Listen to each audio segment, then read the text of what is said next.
কতটুকু সাকসেস হবেন তার কথা বলবো, ওটা হচ্ছে লিসেনিং। সো ইফেক্টিভ লিসেনিং স্কিলের ক্ষেত্রে তিনটা বিষয় বিবেচ্য।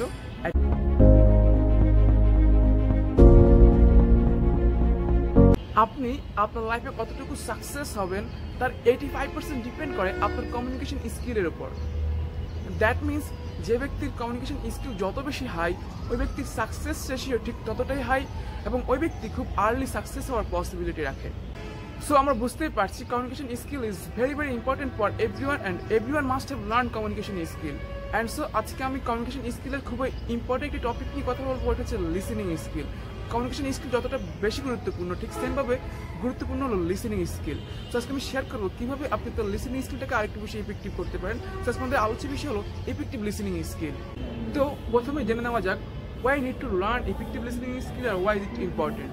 সো ফার্স্টে যে পয়েন্টটা হচ্ছে, ডেল কার্নেগি তার লিখিত বই how to win friends and influence বইয়ে বলেছেন, যখন আপনি কোনো একজন ব্যক্তির সাথে কথা বলছেন, আপনি ওই ব্যক্তির 80% কথা শুনবেন এবং আপনি বলবেন মাত্র 20%। এটা একটি সাইন্টিফিক ব্যাখ্যা আছে। এটা হচ্ছে যেটা আমাদের চোখ, কান এবং মুখ, মোট 5টি অঙ্গ, যদি এই 5কে 20 দিয়ে গুনতে হয় তাহলে হয় 100%। এই 100% থেকে যেহেতু আমাদের চোখ দুটি এবং কান দুটি, অর্থাৎ মোট 4টি, যদি এই 4কে 20 দিয়ে গুণ দেওয়া হয় তাহলে হয় 80%। অর্থাৎ আমরা মানুষের কথা শুনবো, দেখবো বা বুঝবো 80%, এবং যেহেতু মুখ একটি, যদি একে 20 দিয়ে গুণ দেওয়া হয় তাহলে হয় 20%। অর্থাৎ আমরা মাত্র বলবো 20%। এবং সেকেন্ড যে পয়েন্ট, যখনই আপনি একজন ব্যক্তির কথা 80% শুনবেন এবং আপনি বলবেন 20%, একটা সময় গিয়ে দেখবেন যখন আপনি ওই ব্যক্তির কথা শুনছেন এবং ওই ব্যক্তিও একটা সময় গিয়ে এসে আপনার কথাগুলো মনোযোগ দিয়ে শুনবে।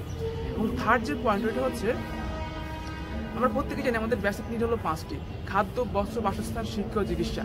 কিন্তু বর্তমান সময়ে এসে আরেকটি নিড যুক্ত হয়েছে ষষ্ঠ নিড হিসেবে, ওটা হচ্ছে অন্য নিকট থেকে ভ্যালু পাওয়া। প্রত্যেকটা মানুষ চায় যে তাকে যেন অন্য মানুষ ভ্যালু দেয়। So effective listening skill one of the best way অন্য নিকট থেকে ভ্যালু পাওয়ার। সো এইসব কারণ ছাড়াও আরও বিভিন্ন কারণে আপনার ইফেক্টিভ লিসেনিং শেখা উচিত। So without wasting further time, let's start to the main point. So effective listening স্কিলের ক্ষেত্রে তিনটা বিষয় বিবেচ্য: attentive listening, responsive listening and active listening. So first of all attentive listening. Attentive listening মানে হলো কোনো একজন ব্যক্তি আপনাকে ফোন দিয়েছে অথবা ফেস টু ফেস কথা বলছেন আপনি কারোর সাথে, তখন আপনি ওই ব্যক্তিকে না থামিয়ে তাকে সম্পূর্ণ কথা বলার সুযোগ করে দিলেন। That is called attentive listening. For example আপনি কারোর সাথে ফোনে কথা বলছেন এবং ওই মুহূর্তে আপনাকে পাশ থেকে কেউ ডেকেছে, তখন আপনি ওই ডাককে পাত্তা না দিয়ে আপনি ওই ব্যক্তির কথা খুব মনোযোগ দিয়ে শুনছেন। অথবা আপনি যেখানে কথা বলছেন ওখানে অনেক বেশি নয়েজ, আপনি নয়েজকে পাত্তা না দিয়ে আপনি একটা রুমে গিয়েছেন অথবা আপনি বারান্দায় গিয়েছেন, অর্থাৎ আপনি ওই ব্যক্তির কথা খুব মনোযোগ দিয়ে শুনছেন। That is called attentive listening. And second হলো রেসপন্সিভ লিসেনিং। দ্যাট মিনস কথা বলার মাঝে মাঝে আচ্ছা আচ্ছা, great, amazing, mind blowing, wow, how you did it, you have done great job, এসব কথা বলে সম্মতি প্রকাশ করা। That is called responsive listening. That means response করা। এই রেসপন্সটা হচ্ছে দুই ধরনের, একটা হলো ভার্বাল আর একটা হলো non verbal. First of all verbal হলো আচ্ছা আচ্ছা, গ্রেট, অ্যামেজিং, মাইন্ড ব্লোয়িং, ওটা সাউন্ডলি প্রকাশ করা। এটা হলো নন ভার্বাল, ওটা হচ্ছে একটু হাসা, মাথা জাগানো, নোট নেওয়া, দেন হচ্ছে আপনার আই কন্ট্যাক্ট মেনটেন করা। That is non verbal response. So যখনই আপনি কোনো একজন ব্যক্তির সাথে কথা বলবেন তখনই আপনি ভার্বাল এবং নন ভার্বাল দুইটাই মেনটেন করতে পারেন। এটা আপনার লিসেনিং স্কিলকে অনেক বেশি ইফেক্টিভ করবে।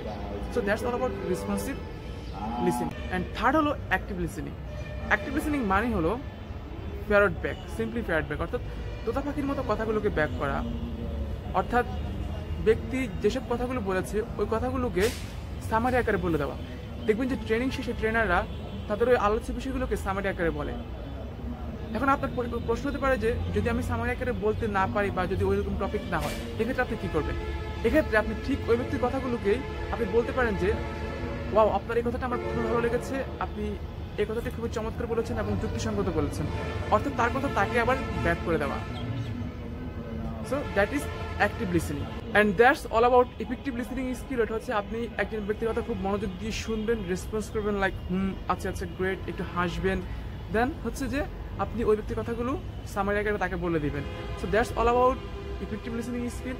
অ্যান্ড আমি বিশ্বাস করি যদি আপনি এটা ফলো করেন আপনার লিসেনিং স্কিল অনেক বেশি ইফেক্টিভ হবে, অনেক বেশি কার্যকরী হবে, এবং যার ফলে আপনি একজন ব্যক্তির সাথে খুবই একটা ভালো রিলেশন বিল্ড আপ করতে পারবেন এবং একে অপরের প্রতি রেসপেক্ট তৈরি হবে। এবং রিসার্চ বলে জাস্ট মানুষের কথা শুনেই তার মন জয় করে ফেলা যায়। চলুন একটা গান শুনে আসা যাক লিসেনিং স্কিলের উপর। সত্যি কি এটা আমাদের জন্য অনেক বেশি গুরুত্বপূর্ণ বা এটা আমাদেরকে অবশ্যই শিখতে হবে? আমি বিশ্বাস করি যদি আপনি গানটা খুব মনোযোগ দিয়ে শুনেন আপনি আরও ভালো করে বুঝতে পারবেন। গানটির গীতিকার এবং সুরকার হলেন গুরুপদ গুপ্ত। চলুন গানটা শুনে আসি। ও মানুষ মানুষ, দুটো কান আর দুটো চোখ, দেখ পায় আর শুনবা,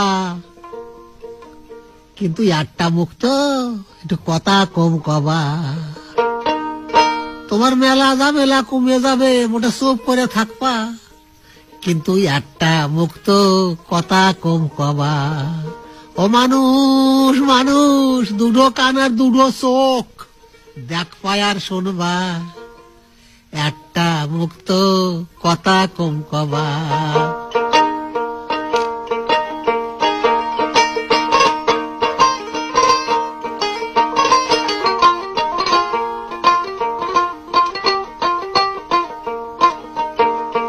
পড়িছে এই রাম জামানা, মন মতো মানুষ পাবা না, নিজের ভাই বন্ধু তাই আপন হচ্ছে না। পড়িছে এই রাম জামানা, মন মতো মানুষ তুমি পাবা না, নিজের ভাই বন্ধু তাই আপন হচ্ছে না।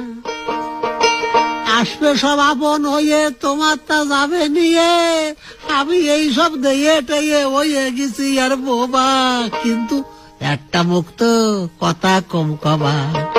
ও মানুষ, দুটো কাটার দুটো চোখ, দেখ পায় আর শুনবা, তোমার একটা মুখ তো কথা কম কবা। তোমার মেলা ঝামেলা কমে যাবে, মোটে চুপ করে থাকবা, একটা। ও মানুষ মানুষ, দুটো কান আর দুটো চোখ তো দেখবার শুনবা, মুখ তো একটা কথা কম কবা। So that's all our videos, today's topic. I think this video can help you to develop your listening skill and you also think it. So if you think it, don't forget to subscribe to this channel and like, comments and share these videos, and see you soon in the next time. Until, stay well, stay healthy. Khuda Hafiz. Assalamu alaikum.